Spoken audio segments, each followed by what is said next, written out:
ಸಾಲು ಸಾಲು ಟೀಕೆ ಆಕ್ರೋಶದ ನಂತರ ರಾಜ್ಯ ಸರ್ಕಾರ ಕೊನೆಗೂ 3 ತಿಂಗಳಿಂದ ಬಂದಾಗಿದ್ದ ಗೃಹಲಕ್ಷ್ಮಿ ದುಡ್ಡು ಕೊಡೋದಕ್ಕೆ ರೆಡಿಯಾಗಿದ್ದಾರೆ. ನಾಳೆ ಚಾಲನೆ ಸಿಗ್ತಿದ್ದಾರೆ ಅಂತ ಹೇಳ್ತಿದ್ದೀನಿ. ಹೌದು ಸರ್. ಏನು ಎಚ್ಚೆತ್ತಿಲ್ಲ, ಅವ್ರಿಗೆಲ್ಲ ಗೊತ್ತಿತ್ರಿ. ಯಾವುದು ಸರ್? ದುಡ್ಡು ಆಗಿಲ್ಲ, ಹೋಗಿಲ್ಲ, ಗೊತ್ತಿತ್ತು ಸರ್. ಒಟ್ಟೊಟ್ಟಿಗೆ ಕೊಟ್ಟು ಜನನ್ ಸಂತೋಷ ಪಡಿಸೋಣ ಅಂತ ಅವರು. ಈ ಚಿಲ್ಲರೆ ಕೊಟ್ಬಿಟ್ರೆ ಖರ್ಚು ಮಾಡ್ಕೊಂಡ್ಬಿಡ್ತೀರಿ. ಉಂಡುಂಡಿಯಾಗಿ ಕೊಟ್ರೆ ಜನ ಏನಕ್ಕಾರು ಬಳಸ್ಕೋತೀರಿ ಅಲ್ವಾ ಸಿದ್ದರಾಮಯ್ಯನವರೇ? ಇಲ್ಲ ಸರ್. ಇನ್ನು ಈ ಅಕ್ಕಿ ಕೊಡೋ ವಿಚಾರದಲ್ಲೂ ಒಂದು ಪ್ರಶ್ನೆ ಮೂಡ್ತಾ ಇದೆ ಸರ್. ಜೋಶಿ ಅವರು ಹೇಳಿದ್ದಾರೆ, ಈಗ ಸರ್ಕಾರಕ್ಕೆ, ರಾಜ್ಯ ಸರ್ಕಾರಕ್ಕೆ ಜ್ಞಾನೋದಯ ಆಗಿದೆ ಅಂತಂದ್ಬಿಟ್ಟು ಈಗ 10 kg ಕೊಡ್ತಾರಂತೆ. ಬಟ್ ಆ ದುಡ್ಡು, ಆ ಅಕ್ಕಿಯನ್ನ ಖರೀದಿ ಮಾಡಲ್ಲ ರಾಜ್ಯ ಸರ್ಕಾರದವ್ರು ನೋಡಿಬೇಕಾದ್ರೆ ಅಂತ ತಾವು ಹೇಳಿದ್ರಿ ಒಂದು ಮಾತು ಹಿಂದೆ. ಏನೋ ಒಂದು ಯಾಕೆ ಅಂದ್ರೆ ದುಡ್ಡು ಕಡಿಮೆ ಆಗಿದೆ, ನೀವು ನೆನೆ ಇರಲಿಲ್ಲ. ಈಗ ದುಡ್ಡು ಕಡಿಮೆ ಆಗಿದೆ, ದುಡ್ಡು ಉಳಿಯುತ್ತೆ ಅಂತ ಖರೀದಿ ಮಾಡ್ತಿದ್ದಾರೆ. ಹಿಂದೆ ದುಡ್ಡು ಅವ್ರು ಉಳಿತಿರ್ಲಿಲ್ಲ ಯಾವುದೂ. 34 ರೂಪಾಯಿ 35 ರೂಪಾಯಿಗೋ ಕೇಳಿದ್ರು ಆಗ FCIನವರು, ಫುಡ್ ಕಾರ್ಪೊರೇಷನ್ ಆಫ್ ಇಂಡಿಯಾನವರು. ಹಾಗಾಗಿ ಅವ್ರು ಬೇಡ ಅಂದಿದ್ರು ಅಕ್ಕಿ. ಈಗ 10 ರೂಪಾಯಿ ಉಳಿತಿದೆ, ಹಾಗಾಗಿ ತಗೋತಿದ್ದಾರೆ ಅಕ್ಕಿನ. ಜೂನ್ವರೆಗೂ ಕೊಡ್ತೀವಿ ಅಂತ ಕೇಂದ್ರ ಸರ್ಕಾರ ಹೇಳಿದ್ದಾರೆ. ಅದಾದ್ಮೇಲೆ ಏನಾದ್ರು ನಮ್ಮ ದಾಸ್ತಾನಲ್ಲಿ, ನಮ್ಮ ಸ್ಟಾಕ್ಸ್ ಅಲ್ಲಿ, ಐಮ್ ಟಾಕಿಂಗ್ ಫುಡ್ ಸ್ಟಾಕ್ಸ್ ಅಲ್ಲಿ, ಗವರ್ಮೆಂಟ್ ಆಫ್ ಇಂಡಿಯಾನಲ್ಲಿ, ನಾಫೆಡ್ ಅಲ್ಲಿ, ಎಲ್ಲಿ ಬೇಕಾದ್ರೂ ಇರ್ಬೋದು, ಡೌನ್ ಆಗಿ ಏನಾದ್ರು ಬಿದ್ದೋಗ್ಬಿಟ್ಟು ರೇಟ್ ಬಂದ್ಬಿಟ್ರೆ ಆಗ ಇವ್ರು ತಗೋತಾರ ಇಲ್ವೋ ಹೇಳಕ್ ಬರಲ್ಲ. ಹಾಗಾಗಿ ಇವ್ರು ತಗೋತಿದ್ದಾರೆ. ಮತ್ತೆ 3 ತಿಂಗಳದ್ದು ದುಡ್ಡನ್ನು, ಗೃಹಲಕ್ಷ್ಮಿ ದುಡ್ಡನ್ನು ನಾಳೆ ಚಾಲನೆ ಮಾಡ್ತಾರಂತೆ, ಹಾಕ್ತಾರಂತೆ. ಯಾವುದು? ನವೆಂಬರ್ದು. ಏಕೆ ಡಿಸೆಂಬರ್ ಜನವರಿ ಇದೇನು ಸರ್ಕಾರದಿಂದ ದುಡ್ಡಿದೆ, ಸಿಕ್ಕಾಪಟ್ಟೆ ದುಡ್ಡಿದೆ. ಯಾಕ್ರಿ ಕಂತಲಾಗಿ ಸಾಯಿಸ್ತೀರಿ ಅವ್ರನ್ನ ಪ್ರಾಣ ತಿನ್ನಕ್ಕೆ? ಕೊಟ್ಬಿಡ್ರಪ್ಪ 3 ತಿಂಗಳದ್ದು. 3 ತಿಂಗಳದ್ದು ಒಟ್ಟಿಗೆ ಕೊಡೋದಕ್ಕೆ ಸರ್ 7,000 ಕೋಟಿ ಚಿಲ್ಲರೆ ಬೇಕು ಇವಾಗ. ಆದ್ರೆ ಏನಾಯ್ತು? ಎಲ್ಲಿ ತರ್ತಾರೆ ಸರ್ ದುಡ್ಡು ಕೊಡಕ್ಕೆ 3 ತಿಂಗಳಿಂದ? ಹಿಂಗಂದ್ರೆ DK ದುಡ್ಡು ಬರುತ್ತೆ, ಹಿಂಗಂದ್ರೆ ಸಿದ್ದರಾಮಯ್ಯ ದುಡ್ಡು ಬರುತ್ತೆ. ಏನಕ್ಕೆ ಒದ್ದಾಡ್ತಿದ್ದೀರಿ? ಇದೇನಪ್ಪ ನಿಮ್ದು ಗ್ಯಾರಂಟಿ? ಕೊಟ್ಟ ಮಾತಿನಂತೆ ನಡೆದಿದ್ದೇವೆ. ಇದೇನಾ ಕೊಟ್ಟ ಮಾತಿನಂತೆ? ತುಂಬಾ ಮರ್ಯಾದೆ ಬೇಡವಾ ನಿಮ್ಗಳಿಗೆ? ಹಾಗಾದ್ರೆ ಮನ ಮರ್ಯಾದೆ ಬೇಡವಾ? ನಾಚಿಕೆ ಬೇಡವಾ? ಕಾಯಿಸಿದ್ಯಾಕೆ ಸರ್ ಜನರಿಗೆ? ಎಷ್ಟು ದಿವಸ ಕೊಡಿ? 3 ತಿಂಗಳದ್ದು ಕೊಟ್ಬಿಡಿ ಒಂದೇ ಸರಿಗೆ. ಅಡ್ವಾನ್ಸ್ ಕೊಡ್ರಿ 1 ತಿಂಗಳದ್ದು. ಮಾರ್ಚ್ದು ಕೊಟ್ಬಿಡಿ ಅತ್ತ ಕಡೆ ಅಡ್ವಾನ್ಸ್. ದುಡ್ಡಿದೆಯಲ್ಲ. ಜಮೆ ಪ್ರಕ್ರಿಯೆಯಲ್ಲಿ ಒಂದು ಸ್ವಲ್ಪ ಚೇಂಜಸ್ ಆಗಿದೆ, ಅದಕ್ಕೆ ಯಾವುದು ಚೇಂಜ್ ಆಗಿಲ್ಲ. ಈ ಬುಲೆಟಿನ್ ಬುರುಡ ಬಿಡೋದ್ ಮೇಲೆ ನಿಲ್ಲಿಸ್ಬಿಡಿ. ನಮ್ಮ ಹತ್ರ ನೀವು ಸುಳ್ಳುಗಾರರು, ನೀವು ಮೋಸಗಾರರು, ನೀವು ನಿಮ್ಮ ದುಡ್ಡನ್ನು ತಿನ್ನಲು ಇರುವ ಆತುರಗಾರರು ಅಷ್ಟೇ. ಸುಳ್ಳು ಕೊಡ್ರಿ 3 ತಿಂಗಳದ್ದು ನೋಡೋಣ, ಕಾಸಿದ್ರೆ ನಿಮ್ಮ ಹತ್ರ. ದೆಹಲಿಯಲ್ಲಿ ಹೊಸ ಸರ್ಕಾರ ಅಸ್ತಿತ್ವಕ್ಕೆ ಬಂದಿದೆ. ರಾಮಲೀಲಾ ಮೈದಾನದಲ್ಲಿ ಅದ್ದೂರಿ ಕಾರ್ಯಕ್ರಮ ನಡೆಯಿತು. ರೇಖಾ ಗುಪ್ತಾ ಮುಖ್ಯಮಂತ್ರಿಯಾಗಿ ಅಧಿಕಾರ ಸ್ವೀಕಾರ ಮಾಡಿದರು. DCM ಆಗಿ ಪರ್ವೇಶ್ ವರ್ಮಾ, ಸಚಿವರಾಗಿ ಆಶೀಶ್ ಸೂದ್, ಕಪಿಲ್ ಮಿಶ್ರಾ ಸೇರಿದಂತೆ 6 ಮಂದಿ ಪದಗ್ರಹಣ ಸ್ವೀಕಾರ ಮಾಡಿದರು. ಈ ಕ್ಷಣಕ್ಕೆ ಪ್ರಧಾನಿ, ಕೇಂದ್ರ ಸಚಿವರು, ಬಿಜೆಪಿ, NDA ಮುಖ್ಯಮಂತ್ರಿಗಳು ಕೂಡ ಸಾಕ್ಷಿಯಾದರು. ಯಮುನೆ ಸ್ವಚ್ಛತೆಗೆ ಮೊದಲ ಆದ್ಯತೆ ನೀಡೋ ಕುರಿತಾಗಿ ಸಿಎಂ ಘೋಷಣೆ ಮಾಡಿದ್ರು. ಸಂಪುಟ ಸಭೆ ನಡೆಸಿದ್ರು. ಯಮುನಾ ಘಾಟ್ಗೆ ಭೇಟಿ ಕೊಟ್ಟು ಆರತಿ ಬೆಳಗಿದ್ರು. ಪ್ರಣಾಳಿಕೆಯಲ್ಲಿ ಕೊಟ್ಟ ಭರವಸೆಯಂತೆ ಮಾರ್ಚ್ 8ರಿಂದ ಪ್ರತಿ ತಿಂಗಳು ಮಹಿಳೆಯರಿಗೆ 2,500 ಕೊಡ್ತೀನಿ ಅಂತ ಭರವಸೆ ಕೊಟ್ಟರು. ಇನ್ನು ನೂತನ ಸಚಿವರಿಗೆ ಖಾತೆಗಳ ಹಂಚಿಕೆಯಾಗಿದೆ. ಹಣಕಾಸು, ಗೃಹ ಖಾತೆಯನ್ನ ರೇಖಾ ಗುಪ್ತಾ ಅವರೇ ತಮ್ಮಲ್ಲೇ ಉಳಿಸಿಕೊಂಡಿದ್ದಾರೆ.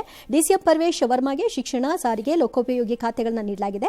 ಅಂದಹಾಗೆ ದೆಹಲಿ ವಿಧಾನಸಭೆ ಸ್ಪೀಕರ್ ಆಗಿ ವಿಜೇಂದ್ರ ಗುಪ್ತಾ ಆಯ್ಕೆಯಾಗಿದ್ದಾರೆ. ವಿಶೇಷ ಅಂದ್ರೆ ಇದೇ ವಿಜೇಂದ್ರ ಗುಪ್ತಾ 10 ವರ್ಷದ ಹಿಂದೆ ಸದನದಿಂದ ಬಹಿಷ್ಕಾರ ಆಗಿತ್ತು. ಅವ್ರನ್ನ ಮಾರ್ಷಲ್ಸ್ಗಳು ಹೊರಕ್ಕೆ ಹಾಕಿದ್ರು. ಇವತ್ತು ಅವರೇ ಜವಾಬ್ದಾರಿತ ಸ್ಥಾನದಲ್ಲಿ ಕೂತ್ಕೋತಾ ಇದ್ದಾರೆ. ಬಹಳ ಕಡೆ ನಡೆದಿದೆ ರೀ, ಇದೇ ಫಸ್ಟ್ ಅಲ್ಲ. ಜಯಲಲಿತಾನ ಸೀರೆ ಹಿಡ್ಕೊಂಡು ಎಳೆದ್ರು ಅಂದಾಗ ಆಕೆ ದ್ರೌಪದಿಯ ರೀತಿ ಕೂದಲನ್ನು ಬಿಟ್ಕೊಂಡು ನಾನು ಶಪಥ ಮಾಡಿ ನಾನು ಬರಲ್ಲ ಮತ್ತೆ CM ಆಗಿ ಬರ್ತೀನಿ ಅಂತ ಹೇಳಿ ಒಳಗೋಗ್ಲಿಲ್ವಾ? ಮಮತಾ ಬ್ಯಾನರ್ಜಿ ತಲೆನ ಒಡೆದಾಗ ಕಮ್ಯುನಿಸ್ಟರು ಆಕೆ ಅದೇ ಪ್ರತಿಜ್ಞೆಯನ್ನು ಮಾಡಲಿಲ್ವಾ? ಈ ಥರದ್ದು ಬಹಳ ಪ್ರತಿಜ್ಞೆಗಳಿವೆ ಮತ್ತು ಈ ಥರದ ಬಹಳ ಪ್ರಕರಣಗಳಿವೆ ಹೊಸ ದಿನದ. ದಿಲ್ಲಿಯ ಸರ್ಕಾರಕ್ಕಿರೋ ಚಾಲೆಂಜ್ ಈಗ ವಿಪರೀತವಾಗಿದೆ. ಸ್ವಲ್ಪ ಅಲ್ಲ, ಅಲ್ಪ ಅಲ್ಲ. ಬಟ್ ಅವ್ರ ಹತ್ರ ಇವಾಗ ಸಂಪನ್ಮೂಲ ಅಲ್ಲ ಸರ್. ಇವರು ಸಿಕ್ಕಾಪಟ್ಟೆ ಫ್ರೀ ಬೀಸ್ ಅಲ್ಲ, ದುಡ್ಡಿದೆ ಮಾಡ್ತಾರೆ. ದುಡ್ಡಿನ ದೇವರು ಯಾರು? ಲಕ್ಷ್ಮಿ. ಆಮೇಲೆ ಕುಬೇರ ಅಂದ್ರೆ ಟ್ರೆಷರರ್. Yes sir. ಅಲ್ವೇನ್ರಿ? ಟ್ರೆಷರರ್ ಯಾರ್ರೀ? ಕುಬೇರ ಯಾರ್ರೀ? ಇವತ್ತಿನ ಸನ್ನಿವೇಶದಲ್ಲಿ ಕುಬೇರ ಯಾರು? ಕೇಂದ್ರದಲ್ಲಿ ಇರ್ತಕ್ಕಂಥ ಯಾರು? ಪ್ರಧಾನಿಗಳು. ಅದು ಹೇಳ್ರಿ, ಇವ್ರು ಯಾವ್ರಿ? ಇವ್ರು ಎಲ್ಲ ಪ್ರಧಾನಮಂತ್ರಿ ಸರ್. ಪ್ರಧಾನಮಂತ್ರಿ. ಅವರು ಇವರ ಪರವಾಗಿ ನಿಂತರೆ ಯಾವುದೂ ಕಷ್ಟವಾಗ್ಲಿಕ್ಕಿಲ್ಲ. ಇಲ್ಲದೆ ಇದ್ರೆ ಡೆಲ್ಲಿ ಮಣ್ಣು ತಿನ್ನತ್ತೆ. ಯಮುನಾ ದಡಕ್ಕೆ ಹೋಗ್ಬಿಟ್ಟು ಆರತಿ ಮಾಡ್ಬಿಟ್ಟು ಬಂದ್ಬಿಟ್ರೆ ಆಗಲ್ಲ. ಯಮುನೆ ಕ್ಲೀನ್ ಆಗಬೇಕು. ಅದು ಮಾ ಯಮುನೆ. ದಿಲ್ಲಿನಲ್ಲಿ ನೀವು ಯಾರ ಜೊತೆನಾರು ಮಾತಾಡಿ ಯಮುನೆ ಅನ್ನೋದೇ ಇಲ್ಲ, ಮಾ ಯಮುನೆ ಅಂತಾನೆ ಹೇಳೋದು. ಹಂಗೆ. ಹಾಗಾಗಿ ಯಮುನೆ ಪಕ್ಕದಲ್ಲಿ ಹೋಗ್ಬಿಟ್ಟು ಮಾಡಿಬಿಟ್ರೆ ಆಗಲ್ಲ, ಯಮುನೆ ಕ್ಲೀನ್ ಆಗಬೇಕು, ಅದು ಚಾಲೆಂಜ್. 4 ವರ್ಷ ಟೈಮ್ ಇದೆ ಅಷ್ಟೇ ನಿಮಗೆ, 5 ಅಲ್ಲ, 4 ಇರೋದು. ಹೌದು, ವಾಯು ಮಾಲಿನ್ಯದೊಂದು ಇದೆ. ಯಾಕೆ 4 ಅಂದರೆ ಪಾರ್ಲಿಮೆಂಟ್ ಒಳಗಡೆ ಮಾಡಬೇಕು ನೀವು, ಇವ್ರ ಟರ್ಮ್.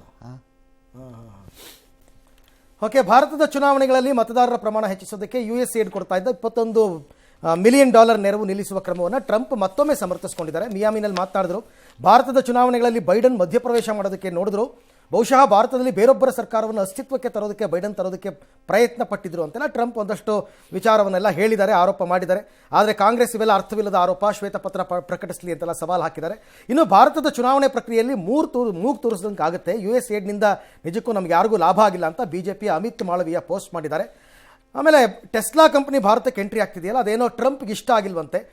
ಮಸ್ಕ್ ಅವ್ರಿಗೇನೋ ಲಾಭ ಆಗ್ಬೋದು, ಆದರೆ ದೇಶದ ಮಟ್ಟಿಗೆ ಇದು ಅನ್ಯಾಯ ಅಂತ ಹೇಳಿದ್ದಾರೆ. ಭಾರತದ ನಿಯಮಗಳು ಮತ್ತು ನಮ್ಮ ಇಂಡಸ್ಟ್ರಿಯಲ್ ಪಾಲಿಸಿನಲ್ಲಿ ನಮ್ಮಲ್ಲಿ ನೀವು ತಯಾರಿಸಬೇಕು, ಇದು ನಮ್ಮ ನಿಯಮ. ನಮ್ಮ ದೇಶದಲ್ಲ, ನಮ್ಮಲ್ಲಿ ತಯಾರಿಸದೆ ನೀನು ಎಲ್ಲಿಂದ ನಾನು ತೊಗೊಂಬಂದು ಮಾರ್ಬಿಡ್ತೀನಿ, ನಿನ್ನಕ್ಕೆ ಬಿಡಲ್ಲ ಇಲ್ಲಿ. ಆ ಕಾರಣಕ್ಕೆ ಇಲ್ಲಿವರೆಗೂ ಟೆಸ್ಲಾ ಇಲ್ಲಿ ಬರೋಕ್ಕಾಗಿಲ್ಲ. ಇಲಾನ್ ಮಸ್ಕು ಪ್ರಧಾನಮಂತ್ರಿಯನ್ನ ಮತ್ತು ನಿತಿನ್ ಗಡ್ಕರಿ ಅವ್ರನ್ನ 4 ವರ್ಷದಿಂದನೇ ಬಂದು ಭೇಟಿ ಮಾಡಾಗಿತ್ತು. ಆಗ ಈ ರಿಕ್ವೆಸ್ಟೆಡ್, ಚೈನಾಯಿಂದ ತಂದು ಬಿಡ್ತೀನಿ ನಾನು, ಒಳಕ್ಕೆ ಪರ್ಮಿಷನ್ ಕೊಟ್ಬಿಡಿ ಅಂತ. ಅದರಿಂದಾಗಿ ನಮ್ಮ ಮೇಲೆ ಸ್ವಲ್ಪ ಕೋಪ ಮಾಡ್ಕೊಂಡೇನೋ ಎಗರಾಡಿ ಕೋತಿ ಥರ ಕುಣಿದಾಡಿ ಎಲ್ಲ ಮಾಡಿದ್ರು, ಯಾವನು ಕೇರ್ ಮಾಡಲಿಲ್ಲ ಅಷ್ಟೇ. ಈಗ ಒಂಚೂರು ಟ್ರಂಪ್ ಪಕ್ಕದಲ್ಲಿ ಬೆನ್ಕೆರಿತಾ ನಿಂತಿದ್ದಾರೆ, ಹಂಗಾಗೆಲ್ಲ ಸ್ವಲ್ಪ ಕೇರ್ ಮಾಡ್ತಿದ್ದಾರೆ ಅಷ್ಟೇ. ಇವ್ರದ್ದು ಒಂದಿನ ಡೌನ್ ಫಾಲ್ ನೋಡ್ತೀವಿ. ಮಾದೇವಪ್ಪನವ್ರ ಕತೆ ಆನೇನರಿ, ಮಾದೇವಪ್ಪನವರೇ, ಹಾಂ ಓಕೆ, ಏನಕ್ರಿ ಅಲ್ಲ ಸರ್, ಫ್ರೆಂಡ್ ರೀ, ಅವ್ರ ಹೆಸರು ಅವಾಗವಾಗ ಹೇಳ್ಬೇಕು, ನಾಮಸ್ಮರಣೆ ಮಾಡ್ತಿದ್ರೆ ನನಗೂ ತಿಂದಿದ್ದು ಅರಗಬೇಕಲ್ಲ.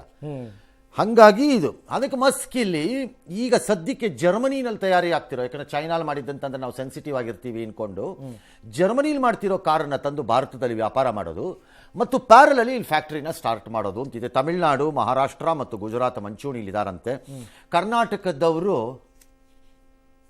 ಎಚ್ಚರವಾಗಿದ್ದಾರೆ. ಹಾಂ ಓಕೆ, ಏನು ಪ್ರಯತ್ನಗಳಾಗಿಲ್ಲ ಸರ್ ಕರ್ನಾಟಕದ ವತಿಯಿಂದ. ನಿಮ್ಗೆ ಗೊತ್ತಾ? ನಿಮ್ಗೆ ಯಾರು ಹೇಳಿಲ್ವಲ್ಲ, ಮತ್ತೆ ಬಿಡಿ, ಮತ್ತೆ ನಿಮ್ಗೆ ಯಾಕೆ ಅನ್ಕೋಬೇಕು? DK ಇದ್ದಾಗ ಏನು ಪ್ರಾಬ್ಲಮ್ ಆಗಲ್ಲ, ಮಸ್ಕಿ ಡೈರೆಕ್ಟಾಗಿ ಫೋನ್ ತೊಗೊಂಡ್ರೆ ಬರುತ್ತದು. ಅವರು ದೋಸ್ತೇನ ಸರ್, ಅವ್ರ ಫ್ರೆಂಡ್, ಅವರಿಬ್ರು ಫ್ರೆಂಡ್ಸ್. ಓಕೆ, ಹಾಗಾಗಿ ಅವ್ರು ಮಾಡಿದ್ರೆ ಕಷ್ಟ ಅಂತಿದೆ. ಹಾಗಾಗಿ ಮಸ್ಕ್ ಹೇಳೋದು, ಸಾರಿ ಟ್ರಂಪ್ ಏನು ಹೇಳೋದು, ಅವ್ರು ಇಂಡಿಯಾಲಿ ವ್ಯಾಪಾರ ಮಾಡೋ ಇದು ಫ್ಯಾಕ್ಟ್ರಿ ಮಾಡಿಬಿಟ್ರೆ ನಮ್ಮಲ್ಲಿ ಮಾಡಬೇಕು, ಮೇಕ್ ಇನ್ ಅಮೆರಿಕಾ ಅಂತ. ನಾವೇನು ಕತ್ತೆ ಕಾಯಕ್ಕಿರೋ ನಿನ್ನ ಮನೆ ಆಳುಗಳ ಕಾಯಕ್ಕಂಗಾರೆ ಮೇಕ್ ಇನ್ ಇಂಡಿಯಾ ಬೇಡವಾ ಹಂಗಾರೆ? ಹೌದು, ಎಲ್ಲ ನಿನ್ನ ಹತ್ರನೇ ಆಗಬೇಕು ಅಮೆರಿಕಾಗೆ ಅಂತ ಅನ್ನೋದಿದ್ರೆ ಇವನು ಯಾವ ಅಧ್ಯಕ್ಷ? ಇವನು ಇಲ್ಲಿ ಉದ್ಯೋಗ ಸೃಷ್ಟಿ ಆಗೋದು ಬೇಡ, ಇಲ್ಲಿ ಬೇಡ, ನಿಮಗೆ ಮಾತ್ರ ಆಗ್ಬೇಕಾ?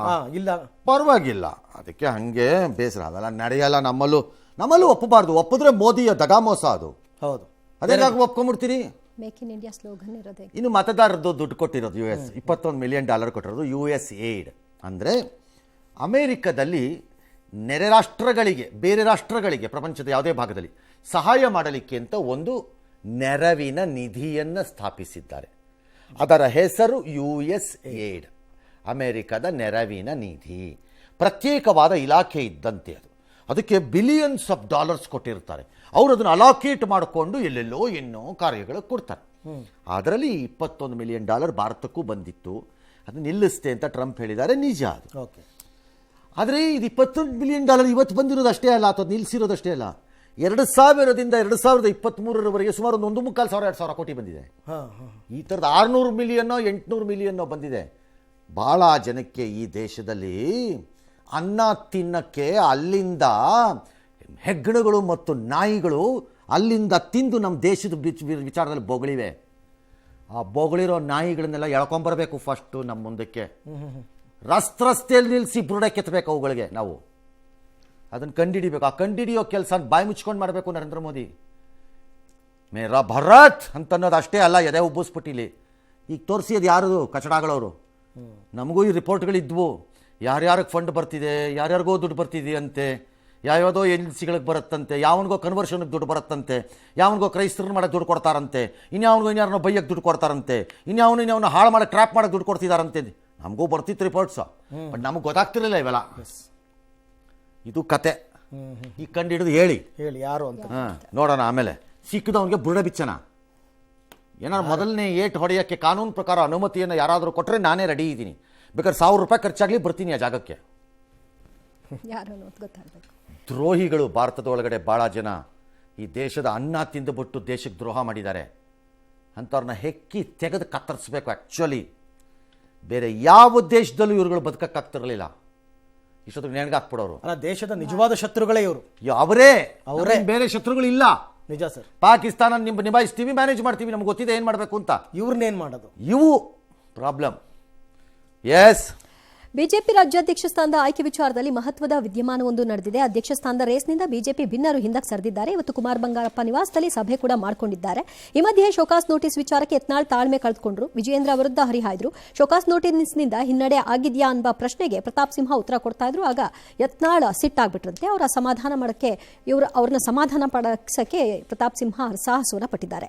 ಮುಂದಿನ ದಿನಗಳಲ್ಲಿ ಎಲ್ಲದಕ್ಕೂ ಉತ್ತರ ಕೊಡ್ತೀನಿ ಅಂತ ವಿಜಯೇಂದ್ರ ಕೂಲ್ ಆಗಿ ಟಕ್ಕರ್ ಕೊಟ್ಟಿದ್ದಾರೆ.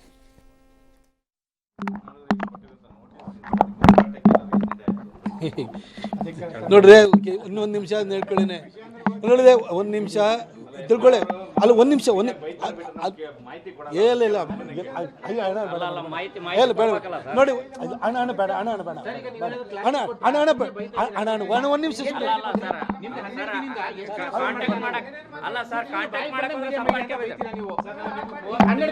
ಫೋನ್ ಮಾಡಿಲ್ವ ನಾವು? ಎಷ್ಟು ಸಲ ಫೋನ್ ಮಾಡಿಲ್ಲ ನಾವು? ವಾಟ್ಸ್ಆಪ್ ಮಾಡಿದೀವಿ. ನೀವು ಗನ್ಮ್ಯಾನ್ಗಳು ಸುಳ್ಳು ಹೇಳ್ತಾರೆ. ನೀವು ಒಂದ್ಸಲ ಕ್ಲಾರಿಟಿ ಕೊಡ್ಲಿಲ್ಲ. ನಮ್ಮ ಇಲ್ಲ ಸರ್, ಈಗ ಅಲ್ಲ ಸರ್, ರಕ್ಷಣೆ ಕೊಡ್ಬೇಕಲ್ಲ ಸರ್. ಯಾವ್ದು ಗೊಂದಲ ಎಲ್ಲ ಗೊಂದಲ ಇಟ್ಕೊಂಡು ನಾನು ಯಾರಿಗೂ ಹೇಳಿದ್ರಲ್ಲ, ನೋಟಿಸ್ ಗೊತ್ತಿರಲ್ಲ. ಸಿಂಪಾಗಿರೋಂಗೆ ನೀವು ಬೈದಿದ್ನೆಲ್ಲ ಹಾಕಬೇಕು, ಪ್ರಶ್ನೆ ಕೇಳಬಾರ್ದು ಅಂದ್ರೆ ಏನ್ರಿ? ನೀವು ಯಾವ ಡಿಕ್ಟೇಟರು? ಇವು ಡಿಕ್ಟೇಟ್ರೆ. ಈ ಯತ್ನಾಳ್ ಸ್ಥಿತಿ ಈಗ ಹೆಂಗಿದೆ ಅಂದರೆ ಜೆಲೆನ್ಸ್ಕಿ ಟೈಪ್ ಇದೆ. ಈ ಜೆಲೆನ್ಸ್ಕಿನ ಎಲ್ಲ ಸೇರ್ಕೊಂಡು ಎತ್ಕಟ್ಬಿಟ್ರು ರಷ್ಯಾ ಮೇಲೆ. ತಗ ವಡಿ ವಡಿ ವಡಿ ಅಂದ್ಬಿಟ್ಟು ಒಂದು 2 ಪಿರಂಗಿ, 6 ಬಾಣ, 3 ಬಿಲ್ಲು ಎಲ್ಲ ಕಳಿಸ್ಕೊಟ್ಬಿಟ್ಟು ಎತ್ಕಟ್ಬಿಟ್ಟು ಮಜಾ ನೋಡಿದ್ರು. ಹಂಗೆ ಹೆಂಗೆ ಹೆಂಗೆ ಅಂತ ಇವ್ರ ಪರಿಸ್ಥಿತಿ. ಈಗ ಟ್ರಂಪ್ ಈಸ್ ಎ ಡಿಕ್ಟೇಟರ್. ಇವತ್ತು ಅವ್ರದ್ದು ಅಡ್ವೈಸರ್ ಹೇಳ್ತಾರೆ, ಮರ್ಯಾದೆಯಿಂದ ಮಾತಾಡೋ ದನಿನ ಕೆಳಗಿಳಿಸ್ಬಿಟ್ಟು ಹೇಳಿದ ಕಡೆ ಸೈನ್ ಹಾಕು ಅಂತ ಹೇಳ್ತಾರೆ. ಟ್ರಂಪ್ನ ಅಡ್ವೈಸರ್ ಯಾರಿಗೆ? ಜೆಲೆನ್ಸ್ಕಿಗೆ. ಏನು ಸೈನು? ನಿನ್ನ ದೇಶದಲ್ಲಿರುವಂತಹ ಎಲ್ಲೂ ಸಿಗದ ಲೋಹಗಳ 50% ಅಧಿಕಾರವನ್ನು ಅಮೆರಿಕಕ್ಕೆ ಕೊಡು ಅಂತ ಕೇಳಿದ್ದಾರೆ. ನಿನಗೆ ರಕ್ಷಣೆ ಬೇಕು ಅಂದರೆ ಇದೊಂಥರ ರೌಡಿಗಳ ಹಫ್ತಾ ಇದ್ದಂಗೆ, ನಥಿಂಗ್ ಬಟ್ ರೌಡಿಗಳ ಹಫ್ತಾ. ಆ ಟೈಪ್ ಇದ್ದಾರೆ ಈಗ ಯತ್ನಾಳ್. ಎತ್ಕಟ್ಟಿದ್ರು ಭಾಳ ಜನ ಉಗಿ ಉಗಿ ಉಗಿ ಉಗಿ ಉಗಿ ಅಂತ. ಇವರು ಉಗೀ ಅಂತ ಉತ್ಕೊಂಬಂದು ಬಂದರು, ಈಗ ತಗೊಳಾಕೊಂಡ್ರು. ಅವತ್ತಿಂದ ಹೇಳ್ತಿದ್ದೆ, what is your alternate? Why are you making it personal? Ideological battle ಬೇರೆ, ಪರ್ಸನಲ್. ಈಗಲೂ ಹೇಳ್ತೀನಿ, ಐಡಿಯಾಲಜಿಕಲ್ ಬ್ಯಾಟಲ್ ರಾಂಗ್ ಅಲ್ಲ ಯತ್ನಾಳದು. ಯಾವುದು? ಕುಟುಂಬ ರಾಜಕಾರಣ, ಭ್ರಷ್ಟಾಚಾರ ರಾಂಗ್ ಅಲ್ಲ. But the way you conducted it as though it is only on one man or 2 man, that was wrong. Yes.